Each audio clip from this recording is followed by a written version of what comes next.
doon tayo sa naiinip sila. Naiinip sila. Sabi nga natin, 3 months pa lang, marami na nagawa ang Pangulo at ang gobyernong ito. Na hindi nagawa ng mga nakaraang administrasyon. Wala ngang pag-iimbista noon. Hindi ba dapat mas matuwa tayo na kumilos yung Pangulo para mabuksan ang issue na ito? So, kung yung 3 months na yun natatagalan sila, ano pa kaya? Ano pa kaya ang pwedeng gawin para mas mapabilis?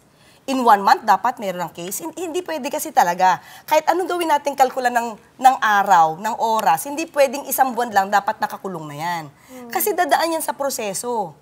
Tandaan natin, pati nga yung mga kaso sa Supreme Court, hindi naman natatapos ng mabilisan kasi inaaral yan. Katulad yan, kung magdadala ng poldo-poldo na folder, in just 1 day, kayang tapusin yan, imposible. So yun yung dapat maintindihan ng mga tao. The problem with other people kasi, na talagang gustong feeling ko, magalit sa Pangulo dahil nababagalan sila. Di nila ipinapaliwanag kung gaano karaming dokumento ang dapat basahin dyan.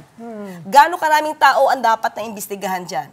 Ang isang proyekto, hindi isang tao. Buti nga pag nagpa-file kami ng case, let's say, nag-file kami ng kidnapping case, or let's say, murder, isang tao lang yung iimbestigahan. Dito, ilang tao ang involved. Tapos mga politiko pa na minsan ang hirap pang hanapin dokumento, pupunta ka pa sa COA, pupunta ka pa sa ganito, tatanungin mo pa yung mga taga-barangay. So dapat ang mga tao, yan ang maintindihan. Ang problema kasi maraming propagandista na gusto talagang ito ang isentro, na ang bagal-bagal ng Pangulo, ang bagal-bagal ng gobyerno, 3 months pa lang ang dami na nasampahan na kaso eh. Dapat yun yung maintindihan ng tao. Huwag na yung mga gusto na magalit sa Pangulo, nagpo-propagandista po talaga sila para magalit sila sa Pangulo. Yun lang yung nakikita ko. Does this mean, before I ask Evan to come in, does this mean na parang ang mangyayari dito yung parang sa PDAP scam na umabot din po ng 10 taon mahigit? Okay, ito ang Pangulo, nandito pa lang tayo sa preliminary investigation. So in other words, nasa kamay pa lang to ng ombudsman para isampa ang kaso sa Sandigan Bayan. Kung yun ang kanila magiging resolution. Pag sampa ngayon sa Sandigan Bayan yan, hindi na natin hawak yan.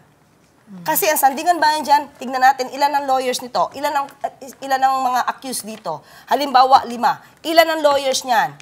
Ilan ang magpapapostpone dyan? So hindi natin mahahawakan yun. No. Pero yung sinasabi natin na maaari sila makulong before Christmas, bakit? Kasi pwedeng magkaroon ito na, let's say, yung kaso is no bail. So pag no bail yan, kulong agad yan. And it's up to them to file a petition for bail kung sila ay papayagang makawala habang dinidinig ang kaso. Okay.